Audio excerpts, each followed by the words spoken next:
ನಮಸ್ಕಾರ. ನಾನು ನಿಮ್ಮ ಲಕ್ಷ್ಮೀರಾವ್ ಯೂಟ್ಯೂಬ್ ಚಾನಲ್ಗೆ ಸ್ವಾಗತ. ಇವತ್ತಿನ ರೆಸಿಪಿ ವಿಡಿಯೋ ಏನಪ್ಪ ಅಂದರೆ ತುಂಬ ಅದ್ಭುತವಾದಂಥ ರುಚಿಕರವಾದಂಥ ರೆಸಿಪಿ ಇದು. ಒಂದು ಸರಿ ತಿಂತಾ ಇದ್ದರೆ ನೀವು ಮತ್ತೆ ಮತ್ತೆ ತಿನ್ನಬೇಕು ಅನಿಸೋಷ್ಟು ರುಚಿಯಾಗಿರುತ್ತೆ. ಅದೇನು ಅಂತ ಹೇಳ್ತೀನಿ ಬನ್ನಿ. ನಾವು ಮಾಡ್ತಾಯಿದ್ದೀವಿ ಇಲ್ಲಿ ಎಣ್ಣೆ ಬದನೆಕಾಯಿ ಮಸಾಲ. ಇದು ಎಷ್ಟು ಟೇಸ್ಟಿಯಾಗಿರುತ್ತೆ ಅಂದರೆ ಚಪಾತಿ, ರೈಸು ಮತ್ತು ಪರೋಟ ಮತ್ತು ಮುದ್ದೆ ಇದಕ್ಕೆಲ್ಲ ತುಂಬ ಕಾಂಬಿನೇಷನ್ ಆಗಿರುತ್ತೆ. ತುಂಬ ಸಖತ್ತಾಗಿರುತ್ತೆ. ಒಂದ್ಸರಿ ನೀವು ಕೂಡ ಟ್ರೈ ಮಾಡಿ. ಇವಾಗ ಕಿಚನ್ಗೆ ಹೋಗೋಣ ಬನ್ನಿ. ಇಲ್ಲಿ ನಾನು ಬದನೆಕಾಯಿ ತೊಗೊಂಡಿದ್ದೀನಿ, 7 ಬದನೆಕಾಯಿ ತೊಗೊಂಡಿದ್ದೀನಿ.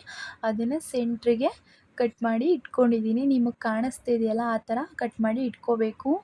ಆಮೇಲೆ ನೀವು ಯಾವುದಾದ್ರೂ ಬದನೆಕಾಯಿ ತೊಗೊಳ್ಳಿ, ಬ್ಲೂ ಕಲರ್ ಬದನೆಕಾಯಿ ಮತ್ತು ವೈಟ್ ಕಲರ್ ಗುಂಡು ಬದನೆಕಾಯಿ ಯಾವುದ್ರಲ್ಲಾದರೂ ಮಾಡಿಕೊಂಡ್ರೂ ಕೂಡ ಚೆನ್ನಾಗಿರುತ್ತೆ ಟೇಸ್ಟು. ಬದನೆಕಾಯಿನ ನಾನಿಲ್ಲಿ ಇದಕ್ಕೆ ನೀರಲ್ಲಿ ತೊಳೆದು ಇಟ್ಕೊಂಡಿದ್ದೀನಿ. ಇದಕ್ಕೆ ನಾನು ಒಂದು ಅರ್ಧ ಸ್ಪೂನ್ ಉಪ್ಪು ಹಾಕ್ಕೊತಾ ಇದ್ದೀನಿ. ಮತ್ತು ಇಲ್ಲಿ 1/4 ಸ್ಪೂನು ಅರಿಶಿನ ಪುಡಿ. ಯಾಕಪ್ಪ ಅಂದರೆ ಬದನೆಕಾಯಿ ಕಪ್ಪಗಾಗಬಾರ್ದು. ಇಲ್ಲಿ ಮುಂಚೆನೇ ಕಟ್ ಮಾಡಿ ರೆಡಿ ಮಾಡಿ ಇಟ್ಕೊಂಡಿದ್ದೀನಿ.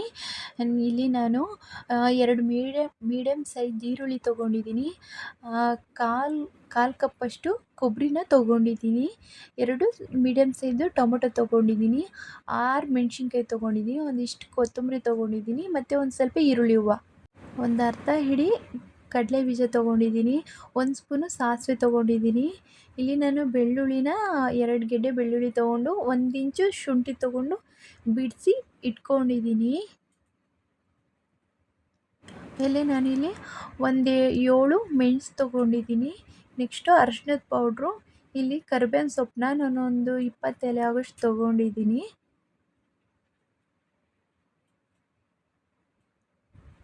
ನಾನು ಮನೇಲೇ ಮಾಡಿರುವಂಥ ಮಸಾಲೆ ಪೌಡ್ರನ್ನ 3 ಸ್ಪೂನ್ ತೊಗೊಂಡಿದ್ದೀನಿ. ಅಚ್ಕಾರದ ಪುಡಿ 2 ಸ್ಪೂನ್ ತೊಗೊಂಡಿದ್ದೀನಿ.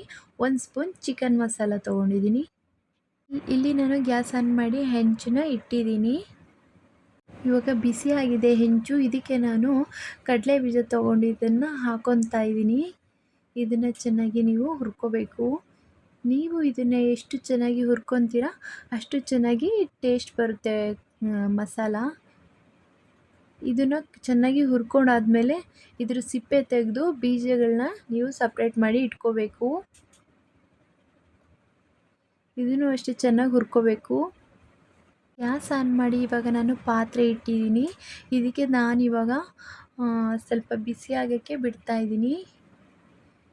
ಇವಾಗ ಬಿಸಿಯಾಗಿದೆ. ಇದಕ್ಕೆ ನಾನು 1.5 ಸ್ಪೂನು ಎಣ್ಣೆ ಹಾಕ್ಕೊತಾ ಇದ್ದೀನಿ. ಎಣ್ಣೆ ಸ್ವಲ್ಪ ಬಿಸಿ ಆಗಬೇಕು.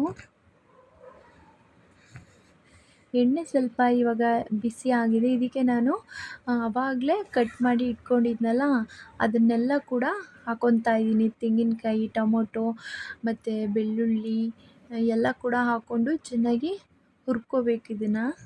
ಇದನ್ನು ಚೆನ್ನಾಗಿ ಹಸಿ ವಾಸನೆ ಹೋಗೋವರೆಗೂ ಕೂಡ ನಿಧಾನವಾಗಿ ಹುರ್ಕೋಬೇಕು ನೀವು. ಇದು ಎಷ್ಟು ನಾವು ಚೆನ್ನಾಗಿ ಹುರಿತೀವೋ ಅಷ್ಟು ಚೆನ್ನಾಗಿ ಮಸಾಲ ಬರುತ್ತೆ.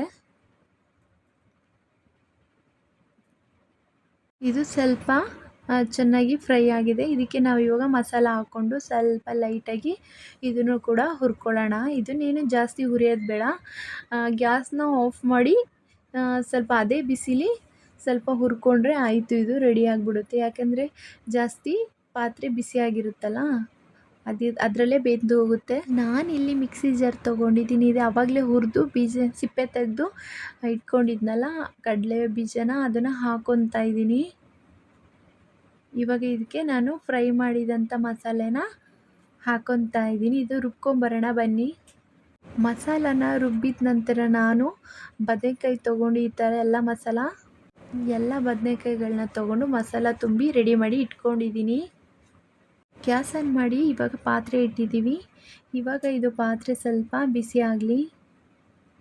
ಇವಾಗ ಪಾತ್ರೆ ಬಿಸಿಯಾಗಿದೆ. ಇಲ್ಲಿ ನಾನು 3/4 ಲೋಟ, ಚಿಕ್ಕ ಲೋಟದಲ್ಲಿ 3/4 ಲೋಟ ಎಣ್ಣೆ ತೊಗೊಂಡಿದ್ದೀನಿ. ಇವಾಗ ಹಾಕಿದ್ದೀನಿ. ಅದು ಸ್ವಲ್ಪ ಬಿಸಿ ಆಗಬೇಕು. ಇವಾಗ ನಾನಿಲ್ಲಿ 1 ಸ್ಪೂನ್ ಸಾಸಿವೆ ಹಾಕ್ಕೊತಾ ಇದ್ದೀನಿ. ನೆಕ್ಸ್ಟು ಕರಿಬೇವು ಹಾಕ್ಕೊತಾ ಇದ್ದೀನಿ. ಮಸಾಲ ತುಂಬಿದಂಥ ಬದನೆಕಾಯಿನ ಹಾಕ್ಕೊಂಡು ಚೆನ್ನಾಗಿ ಫ್ರೈ ಮಾಡ್ತಾಯಿದ್ದೀನಿ. ನೋಡಿ ಎಷ್ಟು ಚೆನ್ನಾಗಿ ಫ್ರೈ ಆಗ್ತಿದೆ ಅಂತ. ರುಬ್ಬಿದಂಥ ಮಸಾಲೆ ಹಾಕಿ ಇಲ್ಲಿ ನಾನು ಚೆನ್ನಾಗಿ ಫ್ರೈ ಮಾಡ್ತಾಯಿದ್ದೀನಿ. ಇವಾಗ ನೀಟಾಗಿ ಇನ್ನೂ ಸ್ವಲ್ಪ ಮಸಾಲೆ ಇತ್ತು ಅದನ್ನು ಹಾಕ್ಕೊಂಡು ಫ್ರೈ ಮಾಡ್ತಾಯಿದ್ದೀನಿ.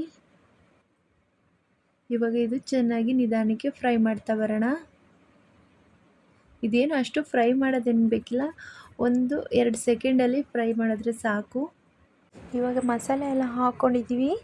ಇದಕ್ಕಿವಾಗ ನಾವು ಎಷ್ಟು ಬೇಕೋ ಅಷ್ಟು ನೀರನ್ನ ಹಾಕ್ಕೊಳ್ಳೋಣ. ನೀವು ಇಲ್ಲಿ ನೀರನ್ನ ಜಾಸ್ತಿ ಹಾಕೋಬಾರ್ದು, ಯಾಕೆಂದರೆ ಮಸಾಲ ಸ್ವಲ್ಪ ಗಟ್ಟಿ ಬಂದರೆ ಚೆನ್ನಾಗಿರುತ್ತೆ ಟೇಸ್ಟು. ತುಂಬ ನೀರಾದರೆ ಅದು ಟೇಸ್ಟ್ ಬರಲ್ಲ. ಆಗೋದ್ರಿಂದ ನೀವು ನೀರನ್ನ ಕಮ್ಮಿ ಹಾಕ್ಕೊಳ್ಳಿ. ಇಲ್ಲಿ ನಾನು ರುಚಿಗೆ ತಕ್ಕಷ್ಟು ಉಪ್ಪು ಹಾಕ್ಕೊತಾ ಇದ್ದೀನಿ. ಉಪ್ಪು ಹಾಕಿ ಇದನ್ನು ಸರಿ ತಿರುಗ್ತಾ ಇದ್ದೀನಿ ಸೌಟಿಂದ. ಚೆನ್ನಾಗಿ ತಿರುಗಿ ಇದಕ್ಕೊಂದು ಪ್ಲೇಟ್ ಮುಚ್ಚಿಬಿಟ್ಬಿಡಿ. ಪ್ಲೇಟ್ನ ಇಲ್ಲಿ ಮುಚ್ಚಿ ಇಟ್ಟಿದ್ದೀವಿ. ಇವಾಗ ಮಸಾಲ ಹೇಗೆ ಬೇಯ್ತಾ ಇದೆ ಅಂತ ನೋಡೋಣ ಬನ್ನಿ. ಚೆನ್ನಾಗಿ ಬೇಯ್ತಾ ಇದೆ ಮಸಾಲ ನೋಡಿ. ಇಲ್ಲಿ ನಾನು ವೈಟ್ ಬದನೆಕಾಯಿ ತೊಗೊಂಡೋದ್ರಿಂದ ಮಸಾಲ ಸ್ವಲ್ಪ ಕಲರ್ ಸ್ವಲ್ಪ ಬದನೆಕಾಯಿದು ವೈಟ್ಗಿದೆ. ನೀವು ಯಾವ ಬದನೆಕಾಯಿ ಇದರಲ್ಲಾದರೂ ಮಾಡ್ಕೋಬೋದು. ಆದರೆ ಗ್ರೇವಿ ಮಾತ್ರ ಸಖತ್ ಟೇಸ್ಟಿ ಇರುತ್ತೆ, ಯಾಕೆಂದರೆ ಇದರಲ್ಲಿ ಕಡಲೆ ಬೀಜ ಹಾಕಿರೋದ್ರಿಂದ ತುಂಬಾ ಟೇಸ್ಟ್ ಕೊಡುತ್ತೆ ಮಸಾಲ. ಇದು ಚಪಾತಿ, ಅನ್ನ, ಮುದ್ದೆ ಎಲ್ಲದಕ್ಕೂ ಕಾಂಬಿನೇಷನ್ ಆಗಿರುತ್ತೆ. ದೊಡ್ಡವರು, ಸಣ್ಣ ಮಕ್ಕಳು ಎಲ್ಲರೂ ಕೂಡ ಟೇಸ್ಟ್ ಮಾಡಿದ್ರೆ ಇಷ್ಟಪಡ್ತಾರೆ. ಇವತ್ತಿನ ರೆಸಿಪಿ ಹೇಗಿತ್ತು ಅಂತ ನೀವೇ ನೋಡ್ಕೊಬಂದಿದ್ದೀರಾ. ಒನ್ ಟೈಮ್ ಆದರೂ ಮನೇಲಿ ಮಾಡ್ಕೊಳ್ಳಿ ಈ ಥರ ಮಸಾಲೆನ ಅಂತ ಹೇಳ್ತೀನಿ. ಯಾಕಪ್ಪ ಅಂದರೆ ಈ ಥರ ಮಸಾಲೆ ತಿನ್ನೋದ್ರಿಂದ ಬಾಯಿಗೂ ತುಂಬ ಟೇಸ್ಟ್ ಕೊಡುತ್ತೆ, ಮತ್ತು ಚಿಕ್ಕ ಮಕ್ಕಳಿಗೆ, ದೊಡ್ಡವ್ರಿಗೆ ಎಲ್ಲ ತುಂಬ ಇಷ್ಟ ಆಗುತ್ತೆ ಇದು ರೆಸಿಪಿ. ನೋಡಿ ಮಾಡಿಕೊಡಿ. ನೀವು ಊರಿಗೆ ಹೋದಾಗಲೆಲ್ಲ ಈ ಥರ ಮಾಡಿ ಫ್ರಿಜ್ಜಲ್ಲಿ ಸ್ಟಾಕ್ ಇಟ್ಕೋಬೋದು, ತೊಂದರೆ ಇರಲ್ಲ. ಗ್ರೇವಿ ಹಾಳಾಗಲ್ಲ, ಚೆನ್ನಾಗಿರುತ್ತೆ. ಮತ್ತು ಇವತ್ತಿನ ವಿಡಿಯೋ ನೀವೇ ನೋಡಿದಿರಲ್ಲ, ಬದನೆಕಾಯಿ ಮಸಾಲ, ಎಣ್ಣೆ ಬದನೆಕಾಯಿ ಮಸಾಲ ಹೇಗಿತ್ತು ಅಂತ ಕಮೆಂಟಲ್ಲಿ ತಿಳಿಸಿ. ನೀವು ಕೂಡ ಮಾಡ್ಕೊಳ್ಳಿ, ಹೇಗಿತ್ತು ಅಂತ ನನಗೆ ತಿಳಿಸಿ. ಈ ರೆಸಿಪಿ ನಿಮಗಿಷ್ಟ ಆದಲ್ಲಿ ಲೈಕ್ ಮಾಡಿ, ಶೇರ್ ಮಾಡಿ, ಕಮೆಂಟ್ ಮಾಡಿ, ಸಬ್ಸ್ಕ್ರೈಬ್ ಬಟನ್ನ ಕ್ಲಿಕ್ ಮಾಡಿ ಅಂತ ಹೇಳ್ತಾ ನನ್ನ ವಿಡಿಯೋನ ಇಲ್ಲಿಗೆ ನಾನು ಮುಗಿಸ್ತಾ ಇದ್ದೀನಿ. ಮುಂದಿನ ಕುಕ್ಕಿಂಗ್ ವಿಡಿಯೋದಲ್ಲಿ ಸಿಗ್ತೀನಿ. ಟಾಟಾ, ಬಾಯ್ ಬಾಯ್.